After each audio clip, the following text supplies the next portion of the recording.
And if you don't like my politics, don't buy my book. Problem solved. Looks like they took you up on that offer.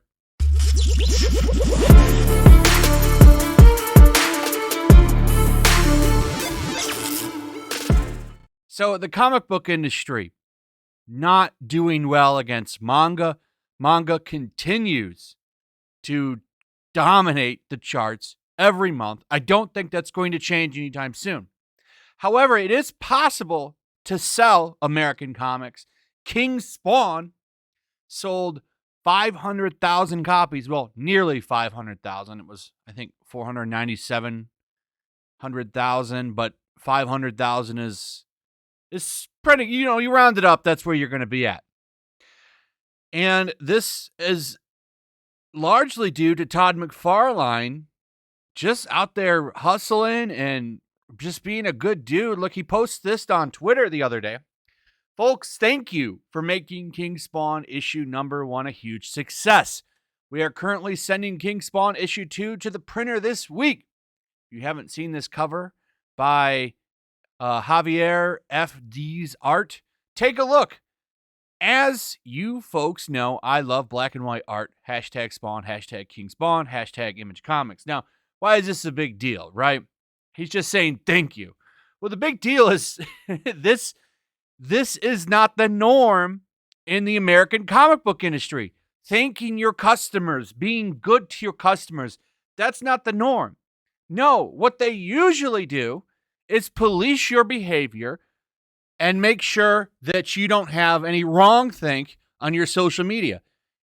I did a video on this. This is Dan Slott. He wrote Amazing Spider-Man for 10 years. He trolls fans all the time, treats them like trash. He's not the only one. This is the majority of the people in the comic book industry, usually ankle biters. But the problem with the comic book industry is the comic book industry is a bottom-up industry. They've tried to cancel so many people over the few years. Recently, Frank Miller was one. And it's just, it's amazing to watch. Like, people with real talent, they have to watch out for all these little ankle biters because these talentless weirdos who beg for money on social media, by the way, all they have to do is just make up some bullshit, and these people are out of a job. And then the talentless weirdos, they get to come in and they get to take everything over. Now, Dan Slott could have some talent, but he's so busy running around patrolling everybody's behavior and unable to take any criticism, so he fights with people all day online. He never gets anything done anyway, and his sales, I'm sure, have really suffered from that. But this is a good example of how comic pros act. It's not, am I good enough for you to be a fan of me? No. It's, are you good enough to be my fan? How good can you lick a boot? That's the mentality in the comic book industry. Now, some of the old hats that have talent, some of them are leaving Twitter. Mark Millar leaves Twitter to focus on newsletters. A good idea, by the way. Comics Twitter is nasty. Very, very nasty. And by the way, they blockchain everybody. So most of the customers, you can't even go interact with them just based on who you follow, by the way. But here's the big thing. Substack, this Patreon-like model for comic book writers, and it's taking a lot of talent. The main writer of Batman, Spider-Man, X-Men, they've all dumped DC and Marvel and ran to Substack. A lot of people are.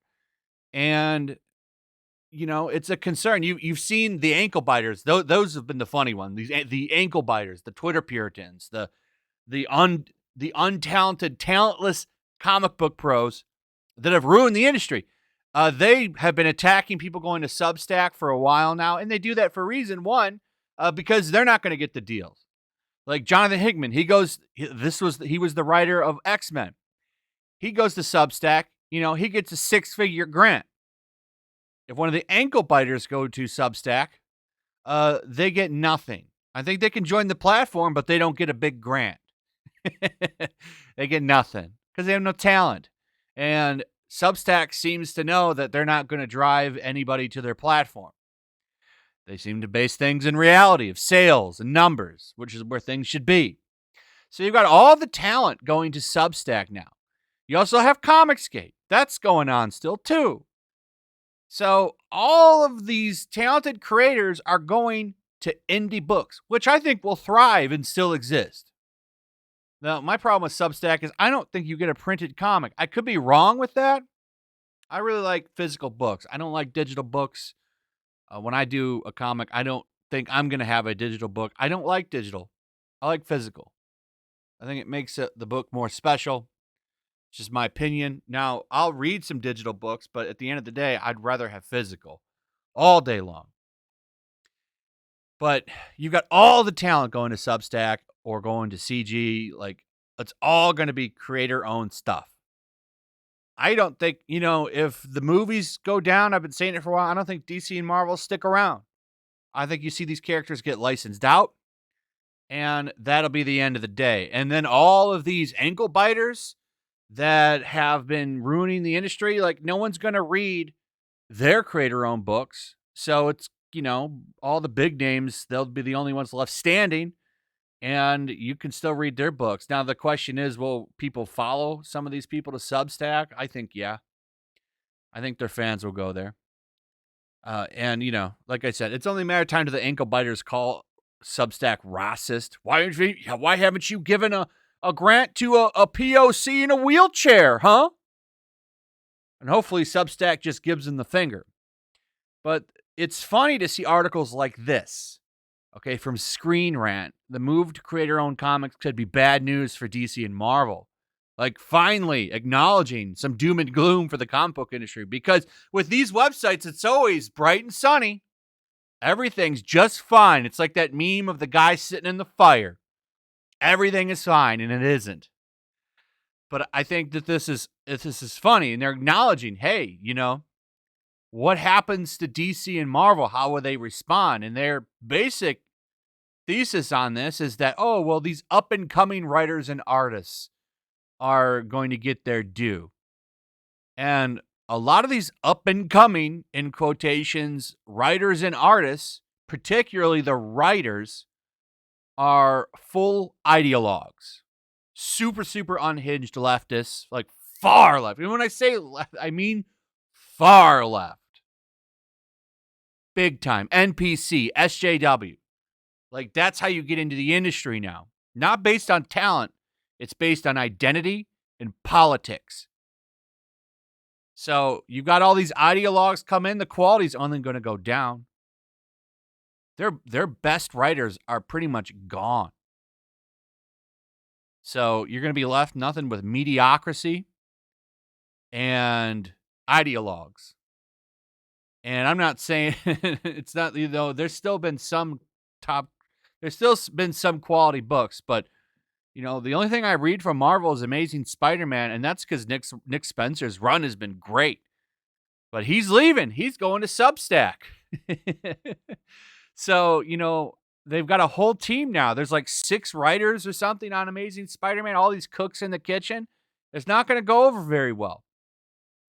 And they know it. This is why they're bringing Ben Reilly in to be Spider-Man again for a while. Why is that? Nostalgia. Try to keep those sales going. So it'll be interesting to watch, but it's nice that they at least acknowledge that this could be bad news, because it is. And I was shocked to see this article. Anyway, that's it. Let me know what you guys think. Also, if you would, please like, subscribe, share the video. Make sure you're still subscribed. Hit that notification bell. And I'll see you guys on the next one. Peace. Also, if you want to help support the channel, check out my Teespring store. There's a link in the description. You can find some merchandise in there that you might want to check out. Also, make sure to follow me over on Twitch. I do watch parties, play video games over there. They're always fun. Follow me over there and come hang out. Also, make sure you subscribe to YellowFlash, my other channel. There's a link to that in the description as well. I do a lot of live streams over there that I don't do on this channel. Usually smaller and a little bit more personal. So make sure you follow me over there and sign up.